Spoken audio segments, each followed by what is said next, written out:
నమస్కారం. ఇప్పుడే రాష్ట్ర ప్రజలకు కాంగ్రెస్ ఎంత బాకీ పడ్డదో, ఆయా వర్గాలకు ఒక్కొక్క వర్గానికి ఎంత బాకీ పడ్డదో తెలియజేస్తూ బాకీ కార్డును విడుదల చేసుకోవడం జరిగింది. నాడు ఇది అభయహస్తమని బాండ్ పేపర్ల మీద సంతకాలు పెట్టి ఇంటింటికి పంచిన కాంగ్రెస్ పార్టీ ఈరోజు ముఖం చాటేసింది. రాష్ట్ర ప్రజలకు ఇది అభయహస్తం కాదు, అచేతన హస్తం అని తెలియడానికి ఎంతో కాలం పట్టలేదు. ఇది అభయహస్తం కాదు, ఇది అచేతన హస్తం అనే విషయం ప్రజలకు అర్థమైంది. ఆ రోజేమో పోటీలు పడి గాంధీల మాట ఇదని గాంధీ టోపీలు పెట్టి సంతకాలు పెట్టి గ్యారంటీ కార్డులను ఇంటింటికి పంచి ఓట్లు వేసుకొని అధికారంలోకి వచ్చారు. కానీ ఈ గ్యారంటీ కార్డు ఇలా గ్యాసిప్ కార్డు అయిపోయింది. అంతా మోసం, అంతా దగా కార్డుగా తెలిసిపోయింది. ఆ రోజు అధికారంలోకి వచ్చిన మొదటి క్యాబినెట్లోనే మేము తీర్మానం చేస్తాము, మొదటి శాసనసభలో చట్టబద్ధత తెస్తాము, 100 రోజుల్లో అమలు చేస్తామని హామీలు ఇచ్చారు. నమ్మబలికారు. ఇది సోనియా గాంధీ మాట అన్నారు, ఇది రాహుల్ గాంధీ మాట అన్నారు. రేవంత్ రెడ్డి చెప్తే నమ్ముతారో నమ్మరో అని గాంధీల మాటగా ప్రచారం చేశారు. 100 రోజులు కాదు, ఇలా 700 రోజులైనా కూడా అమలుకు నోచుకోలేదు. ఆ గాంధీలేమో ఇలా హైదరాబాద్కు రావకుండా ముఖం చాటేసింది. ప్రజలు ఎక్కడ నిలదీస్తారో, ప్రజలు ప్రశ్నిస్తారని ఆ గాంధీలు ఇలా హైదరాబాద్కి వస్తలేరు, ముఖం చాటేసినటువంటి పరిస్థితి. ఇలా రివ్యూ చేయాల్సిన బాధ్యత లేదా? మరి 6 గ్యారంటీలు అమలు చేస్తామని చెప్పాం, చట్టబద్ధత తెస్తామని చెప్పాం, ఇంకా ఎందుకు అమలు కాలేదని మరి ఆ రాహుల్ గాంధీ, ప్రియాంక గాంధీ రేవంత్ రెడ్డిని అడగాల్సిన బాధ్యత లేదా అని నేను అడుగుతా ఉన్నా. మరి ఆ రోజు ఎన్నికల ముందు గల్లీ గల్లీ తిరిగిన గాంధీలు ఇవాళ ఎందుకు ముఖం చాటేస్తున్నారో రాష్ట్ర ప్రజలకు సమాధానం చెప్పాలని చెప్పి నేను అడుగుతా ఉన్నాను. ఈ రేవంత్ రెడ్డి గారు కూడా ఆ రోజు గ్యారంటీ కార్డుల కంటే కూడా రెచ్చిపోయి చెప్పిండు.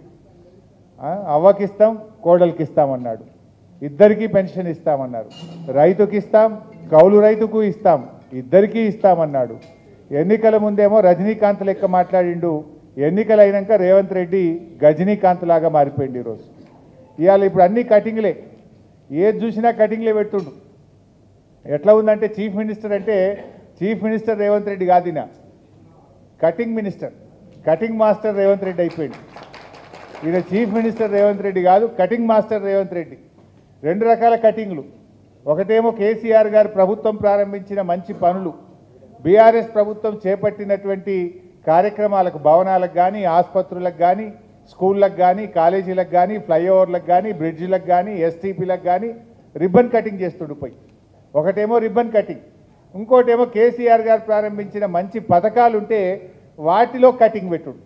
Like Kalyana Lakshmi cutting, KCR kit cutting, nutrition kit cutting, CM breakfast స్కీమ్కు కటింగు, ఫీజు రియంబర్స్మెంట్కు కటింగు, బతుకమ్మ చీరలకు కటింగు, దళిత బంధు కటింగు, అన్ని కటింగులు పెట్టుడు.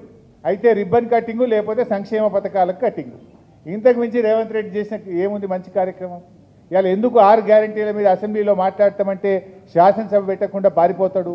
మొన్న అసెంబ్లీ జరిగేటప్పుడు మేము అడిగినాం, 10 రోజులు అసెంబ్లీ పెట్టండి అంటే ఒక్కటే రోజు కాళేశ్వరం మీద పెట్టి బురద జల్లి నెగటివ్గా మమ్మల్ని మాట్లాడనీయకుండా, మాకు మైక్ ఇవ్వకుండా బురద జల్లి పారిపోయింది. నిజంగా నువ్వు అంత మంచిగా చేసేది ఉంటే శాసనసభ పెట్టకుండా ఎందుకు పారిపోతా ఉన్నావు? మార్పు మార్పు అన్నారు, మీరు తెచ్చింది ఏముంది? ఏ మార్పు తప్ప మార్పు లేనే లేదు. ప్రజలను ఏమార్చడం తప్ప రేవంత్ రెడ్డి కాంగ్రెస్ ప్రభుత్వం తెచ్చిన మార్పే లేదు ఈ రాష్ట్రంలో. అంతా మోసం అనేటువంటి విషయం ప్రజలకు అర్థమైంది. అందుకే మేము ప్రజల్ని కూడా కోరుతా ఉన్నాం, ఈ గ్యారంటీ కార్డులు తెలంగాణలోని ప్రతి ఇంటింటికి ఈ ప్రభుత్వం ఆ రోజు గ్యారంటీ కార్డులు ప్రభుత్వం పంపింది. ఈరోజు ఈ బాకీ కార్డులను ప్రతి ఇంటికి బీఆర్ఎస్ పార్టీ పంపిస్తూ ఉంది. రేపు పంచాయతీరాజ్ ఎన్నికల్లో కానీ, జూబ్లీ హిల్స్ ఎన్నికల్లో కానీ ఎవడన్నా కాంగ్రెస్ పార్టీ నాయకుడు ఓటు వస్తే, ఈ ఓటు కోసం వస్తే ఈ బాకీ కార్డు చూపండి, గల్లా బట్టి నిలదీయండి అని చెప్పి నేను ప్రజలకు పిలుపునిస్తా ఉన్నా. ఎందుకంటే ఆ రోజు 3 నెలలు భద్రంగా పెట్టుకోండి, ఈ కార్డు మీకు చట్టబద్ధత తెస్తాం, 100కి 100% అమలు చేస్తామన్నారు. ఆ రోజు సోనియా గాంధీ గారే రాష్ట్ర ప్రజలకు లేఖ రాశారు, సోనియా గాంధీగా నేను మాట ఇస్తున్నాను, ఇవన్నీ అమలు చేయించే బాధ్యత నాది అన్నారు. ఏమైంది? ఎక్కడ పోయింది ఆ బాధ్యత? ఇవాళ ఎవరెవరికి ఎంత బాకీ పడ్డారు? ఇవాళ ప్రభుత్వ ఉద్యోగులకు మోసం చేశారు, 5 డిఏలు పెండింగు, పిఆర్సీ గురించి మాట్లాడే పరిస్థితి లేదు. ఇవాళ ఆటో కార్మికులకు 12,000 ఇస్తామన్నారు, పొట్టగొట్టారు, వాళ్ళను రోడ్డు మీదకి తెచ్చిన పరిస్థితి ఉంది. ఇందిరమ్మ ఆత్మీయ భరోసా అని వ్యవసాయ కూలీలకు ఇందిరమ్మ పేరు పెట్టిన ఆత్మీయ భరోసాకు కూడా ఇవాళ కటింగే పెట్టిండ్రు. మండలానికి ఒక ఊరికి ఇచ్చిండ్రు, మళ్ళీ అది కూడా బంద్ చేసిండ్రు. ఆ ఒక్క ఊరికి కూడా రెండో కిస్తీ ఇయ్యలేదు. మిగతా గ్రామాలకు మిగతా కూలీలకు ₹1 ఇయ్యలే. ఇందిరమ్మ ఆత్మకు శోభిస్తుంది. ఇందిరమ్మ పేరు పెట్టిన ఇందిరమ్మ ఆత్మీయ భరోసాకు కూడా కటింగ్ పెట్టిండ్రు. వ్యవసాయ కూలీలను కూడా మీరు మోసం చేసినటువంటి పరిస్థితి. మీరు మోసం చేయండి ఎవరిని? రైతులకు మోసం, మహిళలకు మోసం, విద్యార్థులకు మోసం, నిరుద్యోగులకు మోసం, ఆటో కార్మికులకు మోసం, ప్రతి వర్గాన్ని కూడా ఈరోజు కాంగ్రెస్ పార్టీ మోసం చేసింది. ఈ కాంగ్రెస్ మోసాల మీద, కాంగ్రెస్ మీద ఒత్తిడి పెంచి రైతులకు, రాష్ట్ర ప్రజలకు రావాల్సినటువంటి బాకీని ఈ ప్రభుత్వం మీద ఒత్తిడి పెంచి ప్రజలకు అందే విధంగా చూడడమే ప్రధాన ప్రతిపక్షంగా మా బాధ్యత. ఈ ప్రభుత్వం మీద ఒత్తిడి పెట్టాలి. రైతులకు రావాల్సిన డబ్బు, నిరుద్యోగులకు రావాల్సిన ఉద్యోగాలు, మహిళలకు రావాల్సిన తులం బంగారం, మహాలక్ష్మి 2,500 ఇవన్నీ ఆయా వర్గాలకు అందే విధంగా ప్రధాన ప్రతిపక్షంగా ప్రభుత్వం మీద ఒత్తిడి తెచ్చే కార్యక్రమం చేయబోతా ఉన్నాం. ఇవాళ ఈ బాకీ కార్డు విడుదల ఆయా వర్గాలకు కాంగ్రెస్ ఇచ్చిన హామీలు అమలు జరగాలని, కాంగ్రెస్ మెడలు వంచి ఆయా వర్గాలకు రావాల్సిన డబ్బులు ఇప్పియడం కోసం బీఆర్ఎస్ పార్టీ ఈ యొక్క ఉద్యమాన్ని, ఈ బాకీ కార్డు ఉద్యమాన్ని చేపడతా ఉన్నాం. ఈ కార్డు ప్రతి ఇంటికి పంపుతాం. ప్రతి ఇంట్లో కూడా వారికి అర్థమయ్యేటట్టుగా బీఆర్ఎస్ కార్యకర్తలు వివరిస్తారు. దీంతో రేపు కాంగ్రెస్ నాయకుడు పంచాయతీ ఎన్నికల్లో, జూబ్లీహిల్స్ ఎన్నికల్లో వస్తే ప్రజలే మిమ్మల్ని నిలదీస్తారు.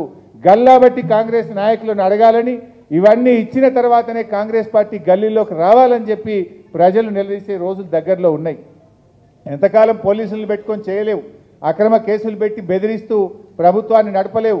ఇవాళ ప్రజలు ఏ రకంగా తిరగబడుతున్నారో మనం మొన్న బంగ్లాదేశ్లో చూసినాం, నేపాల్లో చూసినాం, శ్రీలంకలో చూసినాం. రేవంత్ రెడ్డి ప్రభుత్వానికి కూడా కాలం దగ్గర పడ్డది. ప్రజలు నిలదీసి తిరగబడే రోజులు దగ్గరలో ఉన్నాయి. ఇవాళ ప్రధాన ప్రతిపక్షంగా ప్రజల పక్షాన ప్రశ్నించడం మా బాధ్యత. మేమేం గొంతమ్మ కోరికలో కొత్త కోరికలు అడుగుతలేం. ఆనాడు బాండ్ పేపర్ మీద ఒకవైపు బట్టి విక్రమార్క, ఒకవైపు రేవంత్ రెడ్డి, మీరిద్దరే సంతకాలు పెట్టి ఇది మా గ్యారంటీ అని కార్డులు పంచారు. గాంధీలు వచ్చి ఇక్కడ ఉపన్యాసాలు ఇచ్చారు. మీరు సంతకాలు పెట్టిన బాండ్ పేపర్ మీద చేసిన దాన్ని 100 రోజుల్లో అమలు చేస్తామన్న దాన్ని ఎప్పుడు అమలు చేస్తారని ప్రధాన ప్రతిపక్షంగా ఈరోజు బీఆర్ఎస్ పార్టీ ప్రశ్నిస్తూ ఉంది. దీనికి మీరు సమాధానం చెప్పాలి.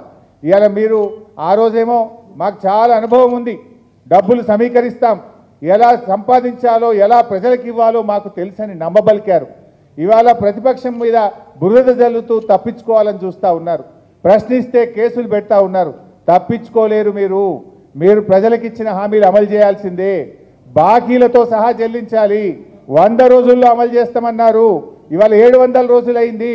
మీరు మొత్తం బకాయితో సహా ఇలా బాకీలు చెల్లించాల్సిన బాధ్యత మీ మీద ఉంది అని వివరిస్తూ ఈరోజు ఇంత మంచి కార్యక్రమాన్ని వర్కింగ్ ప్రెసిడెంట్ కేటీఆర్ గారు ఈ బాకీ కార్డును విడుదల చేస్తూ తెలంగాణ ప్రజల్ని చైతన్యం చేసే ఇంత మంచి కార్యక్రమాన్ని వారు చేపట్టినందుకు వారిని అభినందిస్తూ వారిని మాట్లాడాల్సిందిగా కోరుతున్నాను. పెద్దలందరికీ నమస్కారం. మళ్ళీ